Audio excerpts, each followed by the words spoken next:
उदयपुर में गोली चलने से मरने वाले युवक प्रताप सिंह देवड़ा के परिजनों और समाज के लोगों ने जिला अस्पताल की मोर्चरी के बाहर धरना देते हुए नारेबाजी शुरू कर दी। धरना दे रहे लोग उनकी मांगों को पूरा नहीं किए जाने, पोस्टमार्टम नहीं कराने अड़ गए हैं। मृतक के पिता ने इस घटना को साजिश बताते हुए आरोपी पर हत्या का आरोप लगाया, साथ ही आरोपी के खिलाफ कड़ी कार्रवाई की मांग की है। वहीं इस मामले में करणी सेना ने भी मोर्चा खोलते हुए इस घटनाक्रम को साजिश बताते हुए आरोपी के खिलाफ कड़ी कार्रवाई करने, पीड़ित परिवार को मुआवजा और एक सदस्य को नौकरी देने और आरोपी के घर पर बुलडोजर चलाकर उसे जमीन डोज करने की मांग की है। आपको बता दें कि करणी सेना के सदस्य मोर्चरी के बाहर नारेबाजी करते हुए मांगे पूरी नहीं होने तक शव का पोस्टमार्टम नहीं कराने पर अड़े हुए हैं।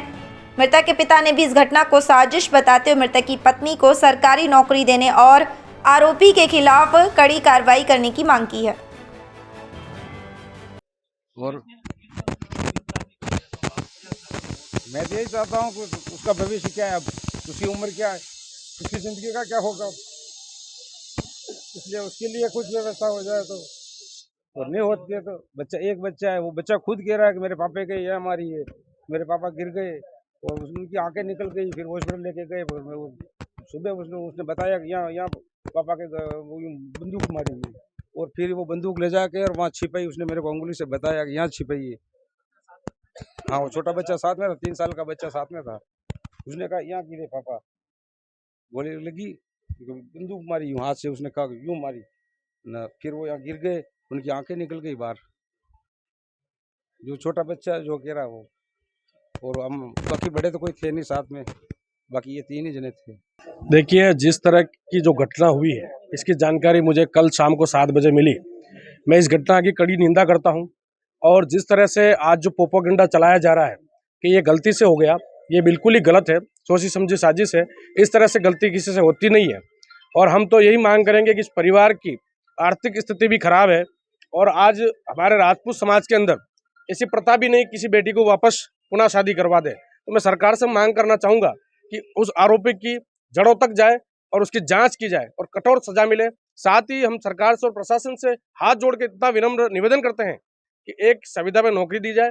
साथ ही जो प्रधानमंत्री जी के तहत एक योजना आती 2 लाख रुपए की, वो एक पीड़ित प्रतिकर के तहत 5 लाख रुपए जो मिलते हैं, वो राशि इनको परिवार को सौंपी जाए और हमें आश्वस्त एक लेटर पैड पे किया जाए, तभी हम समान जन यहाँ से पुनः लौटेंगे। अन्यथा जब तक हमारी मांगे पूरी नहीं करेंगे, जब तक हटेंगे नहीं।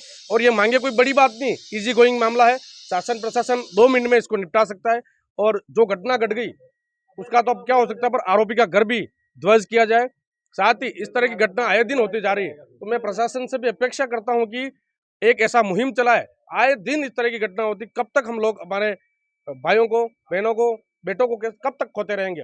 ये घटनाएं आज हो जाएगी, कल वापस हम सब चले जाएंगे, पर इस घटनाओं को रोकथाम करने के लिए प्रशासन को कड़ी मुहिम चलानी पड़ेगी, और प्रशासन को हम भी सहयोग करेंगे, साथ ही समाज के लोग, सर्व समाज के लोग, कि प्रशासन इस तरह की मुहिम चलाए और इन लोगों के ऊपर कार्रवाई हो। हम यही चाहते हैं। ये है चैनल 91 प्लस नेटवर्क,